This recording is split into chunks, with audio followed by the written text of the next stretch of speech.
तो गाइज मैं हूं आयुष और आप देख रहे हैं रेसल इंडिया। स्वागत है आपका आज की इस वीडियो में जहां पे हम बात करने वाले हैं आज हुई फ्राइडे नाइट स्मैकडाउन की। आई थिंक हम लोग बहुत एक्साइटेड थे आज शो के लिए, mainly because of Roman Reigns कि क्या वो अनाउंस करने वाले हैं, क्या उनका वो फ्यूचर रहेगा और क्या उनका आगे का डायरेक्शन है regarding the undisputed WWE universal championship. उसके बारे में हमें रोमन की तरफ से आज सुनने को मिला एंड आई थिंक कि बहुत सारी चीजें आज स्मैकडाउन में ऐसी हुई हैं जिस पे कंट्रोवर्शियल ओपिनियन रहेगा। तो जो कमेंट सेक्शन होने वाला है इस वीडियो का वो बहुत इंपॉर्टेंट है।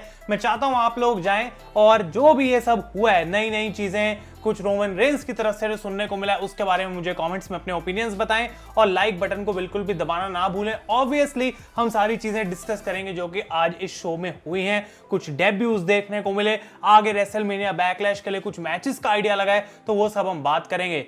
इस शो को स्टार्ट करती हैं रोंडा राउजी। वो रिंग के अंदर आती हैं और उनसे ये पूछा जाता है क्वेश्चन कि भाई रोमन रेंस अपने फ्यूचर के प्लान करने वाले हैं रिवील, तो रोंडा अब तुम्हारा फ्यूचर क्या है after losing to Charlotte at WrestleMania. तो रोंडा कहती हैं देखो भाई, मैंने शार्लेट को फर्स्ट टाइम जो है वो टैप आउट करा दिया था, लेकिन मैं तब उसको नहीं हरा पाई जब एक्चुअली में वो चीज मैटर करती थी और इसकी वजह से मैं अपना मैच हार चुकी हूं। लेकिन मेरा फ्यूचर यही है कि आई वांट अ रीमैच और इस बार मुझे कोई नॉर्मल मैच नहीं चाहिए कि शार्लेट वहां से एक बार फिर से भाग सके eight WrestleMania backlash. I want an I quit match. तो शार्लेट फ्लेयर को एक आई क्विट मैच के लिए रोंडा राउजी ने यहाँ पे चैलेंज करा और फिर ये बड़ी स्क्रीन पे आ जाती हैं शार्लेट फ्लेयर और वो हंस रही होती हैं, रोंडा का मजाक उड़ाती हैं कि कैसे तुम्हें एक बार फिर से लाइन में लगना पड़ेगा क्योंकि तुम हार चुकी हो और मैं तुम्हारा चैलेंज एक्सेप्ट नहीं करने वाली हूं।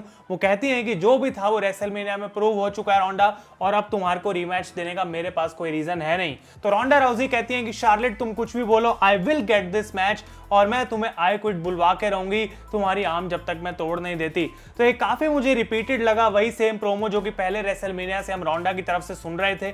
अब रेसलमेनिया बैकलैश में अगर इनका रीमैच होता है और रोंडा राउजी वहां पे भी नहीं जीतती हैं तो आई डोंट नो वो किस टाइप की बुकिंग वहां पे WWE कर रही है। लेकिन अगर ये रीमैच एक्चुअली में हमें देखने को मिलता है जो कि होगा ही, तो यहाँ पे रोंडा राउजी का जीतना बहुत ज्यादा इंपॉर्टेंट है क्योंकि लेटर इन द शो कुछ हुआ जहां पे पहले तो रोंडा राउजी ने एडम पियर्स को एक लेटर भेजा और वो कहते हैं मैं रोंडा से अभी मिल नहीं सकता, लेकिन एक्चुअली में इनकी एक कॉन्फ्रंटेशन हुई थी गाइस बैक स्टेज, उसके बारे में हम अभी बात करते हैं।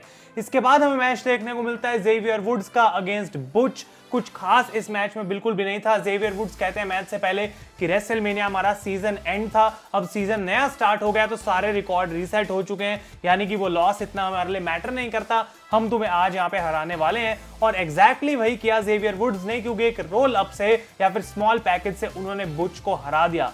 अब आई डोंट नो कि WWE की बुकिंग यहाँ पे 50-50 क्यों चल रही है कि न्यू डे अगर रेसलमेनिया में हार गई तो यहाँ पे उनको जीतना है।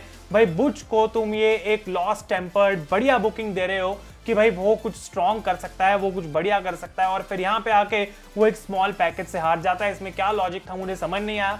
इनफैक्ट मैच के बाद वो अपना टेम्पर लूज करते हैं शेमस और रिज हॉलैंड के ऊपर क्योंकि उनको यकीन नहीं हो रहा होता कि मैं एक्चुअली में मैच हार गया हूँ। तो आई डोंट नो इनका फ्यूचर क्या है, लेकिन ये बुकिंग यहाँ पे गाइस इतनी खास मुझे कुछ लगी नहीं। इसके बाद बैक स्टेज जाते हैं सैमी ज़ेन और वो एडम पियर्स को कहते हैं कि देखो भाई, मुझे एक एनीथिंग गोज मैच चाहिए था, everyone is welcome back match नहीं, मुझे अपना बदला चाहिए था जॉनी नॉक्सविल से और मुझे पूरी कास्ट ऑफ जैकएस फॉरएवर से डील करना पड़ा।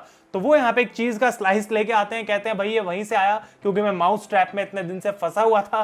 और यहाँ पे वो कहते हैं कि जो भी बंदा मेंस लॉकर रूम से सबसे पहले बाहर आता है उसको मैं चैलेंज करूंगा और मैं अपना रिवेंज लेना चाहता हूँ। और यहाँ पे आते हैं बाहर निकल के ड्रू मैकिंटायर, तो सैमी ज़ेन की हालत खराब होती है, वो मैच को चेंज कराने की कोशिश करते हैं, बट एडम पियर्स यहाँ पे गाइस इसको ऑफिशियल कर देते हैं। इसके बाद गाइस आज हमें स्मैकडाउन के ऊपर अपना 2 में से पहला डेब्यू देखने को मिला और इसके ऊपर काफी कंट्रोवर्सी है इस समय सोशल मीडिया के ऊपर। मेरा भी मिक्स्ड ओपिनियन है, आई डोंट नो ये चीज काम करेगी या फिर नहीं, लेकिन गुंथर एके वॉल्टर आज हमें स्मैकडाउन पे देखने को मिले। और कमाल की बात यह है कि लास्ट वीडियो में मैंने उनको मेंशन करा था as one of the challengers for Roman Reigns और अब वो स्मैकडाउन पे आ गए हैं, तो क्लियरली डाउन द लाइन वो मैच पॉसिबल है, उस बात से मैं खुश हूं। लेकिन उनके साथ पहली बात फेबियन आइकनर नहीं आए। आई डोंट नो कि भाई इंपीरियम को किस तरीके से यहाँ पे बुक करा जाएगा क्योंकि गुंथर को I think as a single superstar बताया जा रहा है। आई डोंट इवन नो कि क्या इंपीरियम नाम WWE ने यूज करा क्योंकि फेबियन आइकनर यहाँ पे है नहीं और आई डोंट नो उसका रीजन क्या है। लेकिन मार्सेल बार्थेल जो कि दूसरा बंदा था इंपीरियम के अंदर, उसका भी नाम गाइस चेंज हो चुका है to Ludwig Kaiser. I don't know इसका क्या मतलब है, ये कैसा नाम है लुडविग, लेकिन इन सबके नाम चेंज करने का जो WWE का रीजन रहता है, आई डोंट नो उसके पीछे क्या सीन है। वो यहाँ पे आते हैं और जो अलोंसो नाम के एक बंदे को उन्होंने डिस्ट्रॉय कर दिया। तो एक डोमिनेंट डेब्यू था यहाँ पे गुंथर की तरफ से, लेकिन मैं उम्मीदें इस समय ज्यादा उनसे लगाऊंगा नहीं, क्योंकि जो फर्स्ट इंप्रेशन उनका बना स्मैकडाउन पे, आई डोंट नो विंस मैकमैन किस तरीके से उनको आगे पुश करने वाले हैं, क्या उनका सीन रहेगा।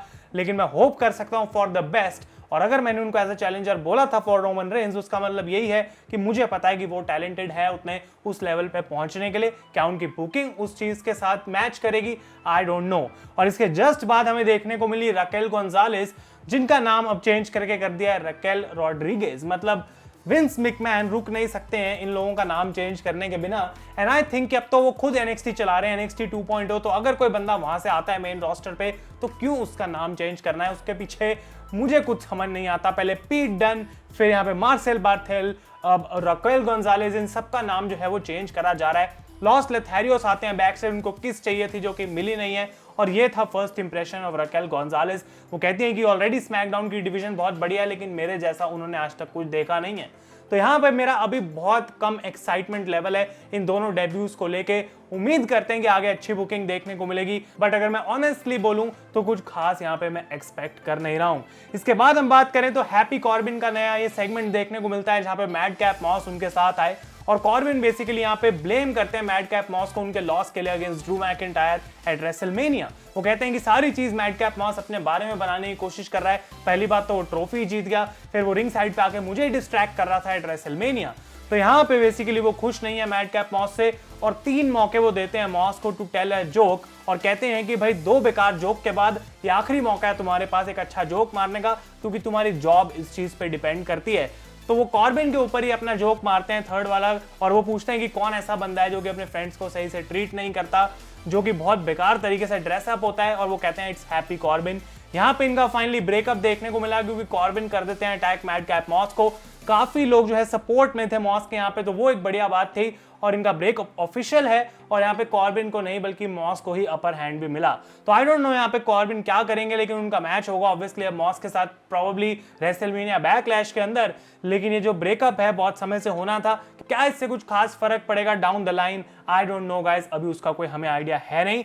इसके बाद finally back stage Adam Pearce बात कर रहे होते हैं जिंदर महल से, और उनको चाहिए एक intercontinental championship match against Ricochet, जो कि इनफैक्ट नेक्स्ट वीक के लिए ऑफिशियल कर दिया गया है। तो क्या इसका मतलब यह है कि जिंदर महल को पुश मिल रहा है, वो बात तो नेक्स्ट वीक ही पता लगेगी, या फिर रिकोशे के पुश का पार्ट है और जिंदर एक बार फिर से हारने वाले हैं, वो देखना इंटरेस्टिंग है।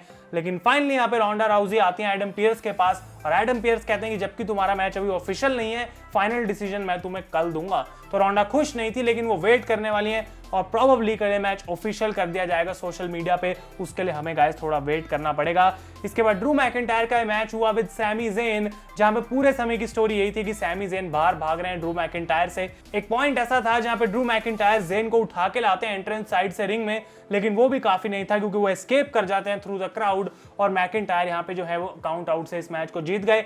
नेक्स्ट वीक के लिए फिर से इस मैच को ऑफिशियल कर दिया गया है। तो आई डोंट नो ये बुकिंग क्या थी, थोड़ा टाइम वेस्ट मुझे तो लगा, अगर मैं सच बताऊं। इसके बाद लेसी एवंस हमें एक प्रोमो में देखने को मिली, काफी टाइम बाद वो स्मैकडाउन पे उनका रिटर्न होने वाला है। उसके लिए वो अपनी लाइफ का चैप्टर नंबर 1 बताती हैं कि कैसे उनके फादर ने उनकी मदर पे असॉल्ट करा, उनको घर छोड़ के जाना पड़ा, और वो अकेले रहे वुमेन शेल्टर में काफी टाइम। लेकिन ये जो पूरी उनकी कहानी थी, उसने सिखाया कि कभी कैसे उनको गिव अप नहीं करना चाहिए, और यही मेंटालिटी अब उनके पास है, और तभी वो यूएस मरीन में भी एक पॉइंट पे थी। तो भाई जो भी है उनका रिटर्न यहाँ पे बुक करा जा रहा है, किस तरीके से वो वापस आएंगी, क्या वो सीधा चैंपियनशिप पिक्चर में होंगी, वो देखना गाइस इंटरेस्टिंग रहेगा। इसके बाद हम बात करें तो आने वाली मंडे नाइट रॉ के लिए ऑफिशियली कंफर्म कर दिया गया है Cody Rhodes versus the Miz का मैच। द मिज ने डोमिनिक को हराया, और उसके बाद उनका मैच अब कोडी रोड्स के साथ हो रहा है। इस पे भी मेरा मिक्स्ड ओपिनियन है, आई डोंट नो ये अच्छी चीज है या बुरी चीज है, लेकिन आप लोग मुझे कमेंट्स में बताएं क्या ये मैच एक्चुअली में कोडी का फर्स्ट मैच होना चाहिए on raw, let me know. इसके बाद हम बात करें तो लिव मॉर्गन का मैच होता है साशा बैंक्स के साथ, क्योंकि रिया replay and Liv Morgan will be fighting for the tag team titles on raw, और यहाँ पे लिव मॉर्गन ने हरा भी दिया साशा बैंक्स को। आई थिंक ये भी एक रोल अप वाला फिनिश था। आई डोंट नो क्या चल रहा है, क्योंकि रेसलमेनिया में जस्ट साशा और नाओमी टाइटल जीते हैं, और स्मैकडाउन पे ही साशा जो है वो पिन हो गई।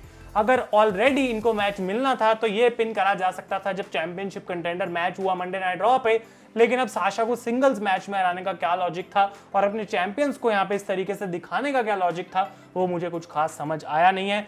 लेकिन फाइनली इस शो के मेन इवेंट में the tribal chief, the undisputed champion Roman Reigns आते हैं बाहर और वो कहते हैं कि मैं फाइनली रिवील करने वाला हूं कि क्या मेरा फ्यूचर रहेगा। वो कहते हैं ऑलरेडी मेरे पास स्मैकडाउन थी, यूनिवर्सल चैंपियनशिप थी, लेकिन वो काफी नहीं थी, तो मैं मंडे नाइट रॉ पे गया, मैंने काउबॉय ब्रॉक लेसनर को हराया and now I have the WWE championship. और वो कहते हैं कि अगर मैं अपनी बात करूं तो कुछ इतना खास बचा भी नहीं है क्योंकि मैंने ऑलरेडी सब कुछ तो कर लिया है, लेकिन अगर पूरी ब्लड लाइन की बात करी जाए तो बहुत सारी चीजें अभी करनी बाकी हैं। और वो कहते हैं जैसे मैंने टाइटल्स को यूनिफाई करा है, मैं चाहता हूं ऊसोस भी टैग टीम टाइटल्स को यूनिफाई करें। और वो डील साइन करते हैं यहाँ पे बेसिकली ऊसोस के साथ कि तुम रॉ पे जाओ and get me those raw tag team championships. तो आई डोंट नो कि यहाँ पे रोमन रेंस का क्या प्लान है, लेकिन वो सारा गोल्ड चाहते हैं फॉर द ब्लड लाइन।